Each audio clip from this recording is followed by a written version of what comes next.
see you, grateful learners, and welcome to Blue Rizal TV. This academic year has been an extraordinary one, and I am so excited to bring you once again into this thrilling world of fun and learning. Welcome to our mathematics class. I'm Maam Dhalia, your teacher and your guide to this adventure.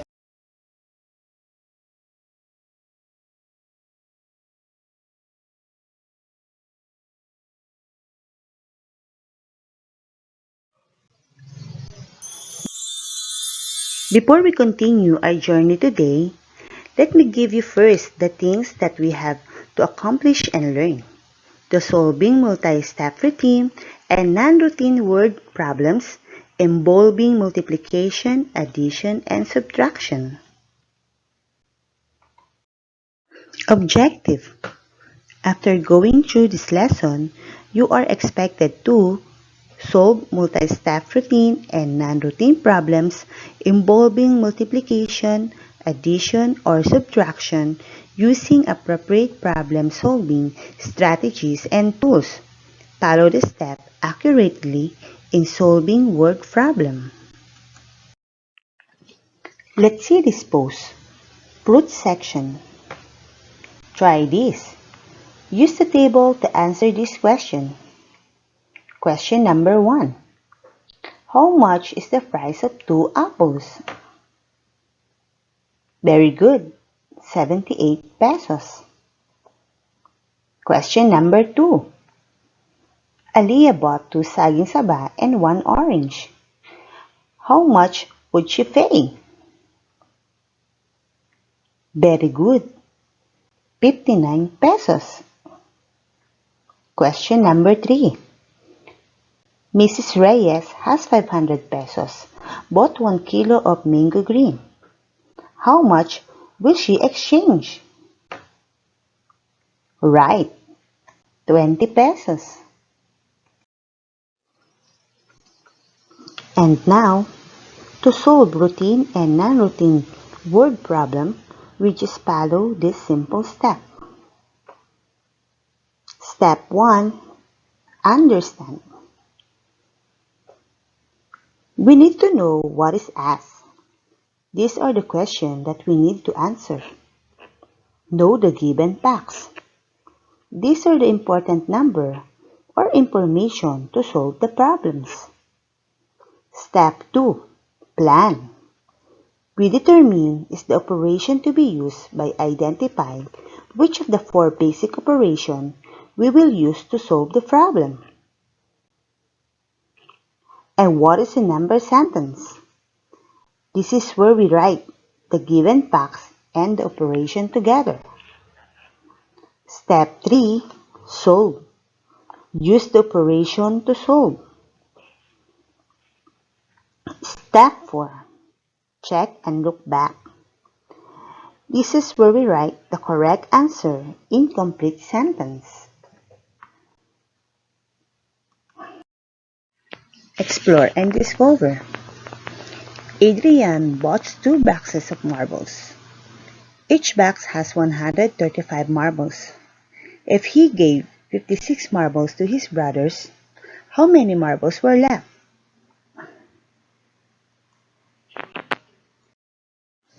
To solve this, we must follow the step on solving word problem. Step 1. Understand. What is asked in the problem? We can write how many marbles are left or marbles left to Adrian. Next are the given facts. We have 2 boxes of marbles with 135 marbles per box, and 56 marbles were given to Adrian's brother.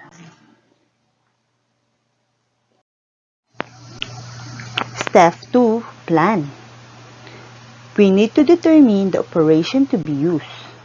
So, the operation we will use is multiplication and subtraction. To write the number sentence, we need to look for the total number of marbles and then subtract the marbles that were given to Adrian's brother. We have 135 times 2 minus 56 is equal to n. N stands for the total number of marbles left to Adrian. Step 3. Solve. Since there are two operations, we first solve the number inside the parentheses. So we have 135 times 2. 2 times 5 is equal to 10. Write 0 to the product and carry 1. 2 times 3 is equal to 6, plus 1 is 7. 2 times 1 is 2. The answer is 270. Next, solve 270 minus 56. 0 minus 6 cannot be. 0 is smaller than 6. We need to borrow 1 from 7. 7 will become 6. Then 0 will become 10. 10 minus 6 is equal to 4. 6 minus 5 is 1. Then bring down 2. Step 4. Check and look back. Write the answer in the complete sentence. There are 214 marbles left for Adrian. Let's have another example. There are 5 bundles of popsicle stick. Each bundle contains 5 dozens. How many popsicle sticks are there in all? To solve this, we must follow the steps in solving word problems. Step 1. Understand. We need to identify what is asked in the problem. We can write the total number of popsicle sticks. Next, what are the given facts? We have 5 bundles of popsicle sticks. Each bundles have 5 dozen. 1 dozen is equal to 12 pieces.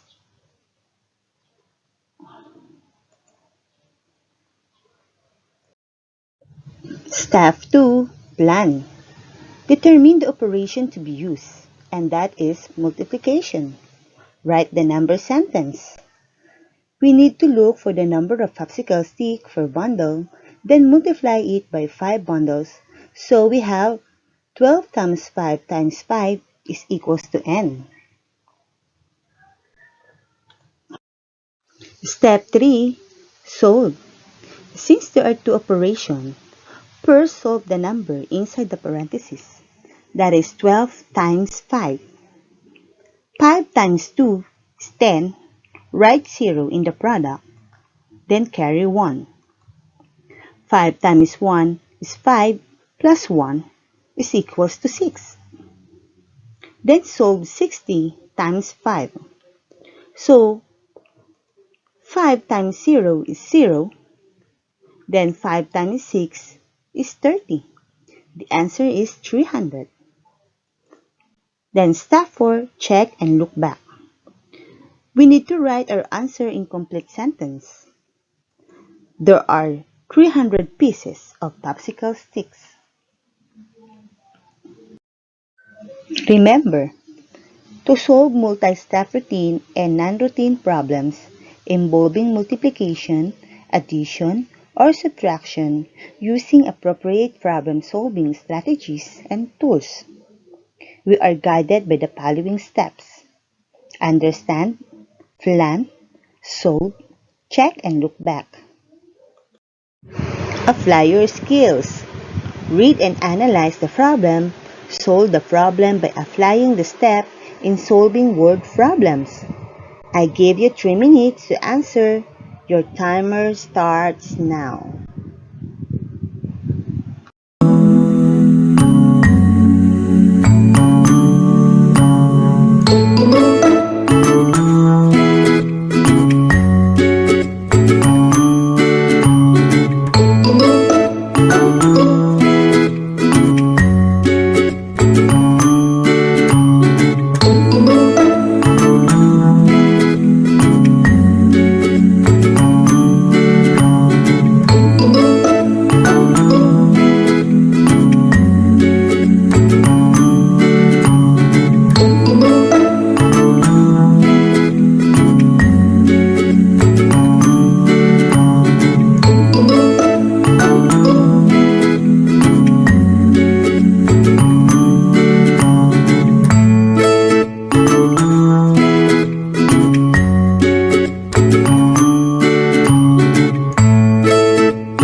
Time's up! Let's check your work. Joy is going to buy food for a class reunion. There are 45 guests, and each guest will eat 250 grams of chicken. If there are already 8,750 grams of chicken on the table, how many more grams of chicken should she buy? To solve this, we must follow the step in solving word problem. Step 1. Understand. We need to identify what is asked in the problem. We can write, how many more grams of chicken should she buy? Or, the total grams of chicken Joy needs to buy. Next, what are the given facts? We have 45 guests, and each guest will eat 250 grams of chicken. 8,750 grams of chicken on the table. Step 2. Plan. The operation to be used is multiplication and subtraction. To write the number sentence, we need to look for the total grams of chicken needed for 45 guests, then subtract the grams of chicken available on the table.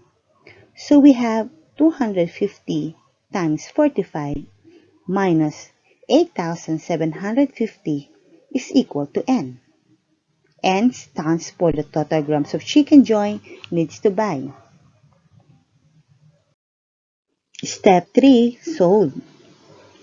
Since there are two operations, we must first solve the number inside the parentheses. That is 250 times 45. 5 times 0 is 0. 5 times 5 is 25. Write 5 on the product and carry 2. 5 times 2 is 10 plus 2 is equal to 12. 4 times 0 is 0.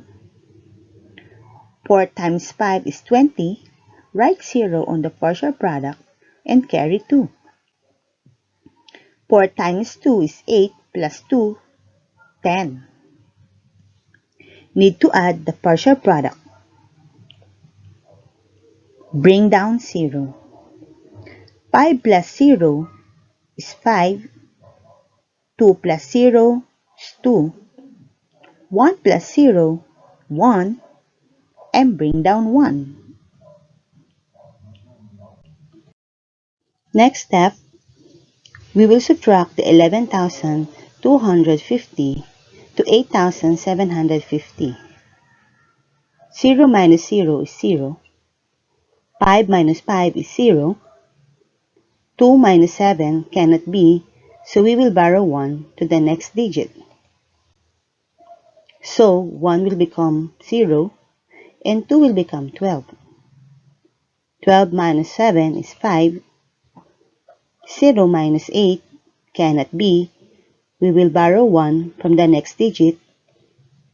1 will become 0, then 0 will become 10.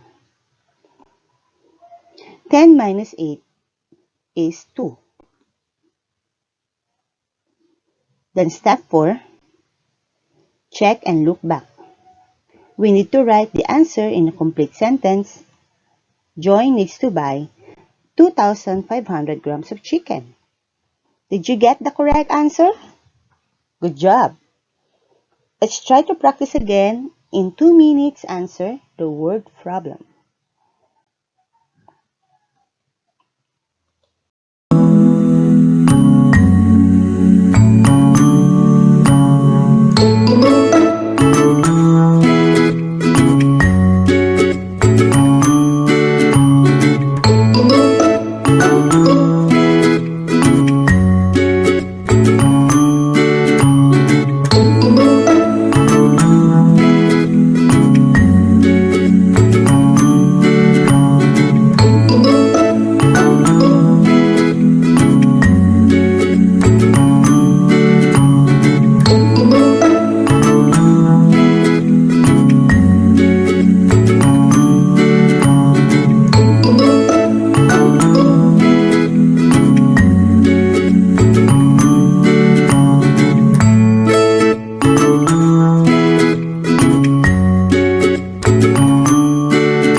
Let's check your work.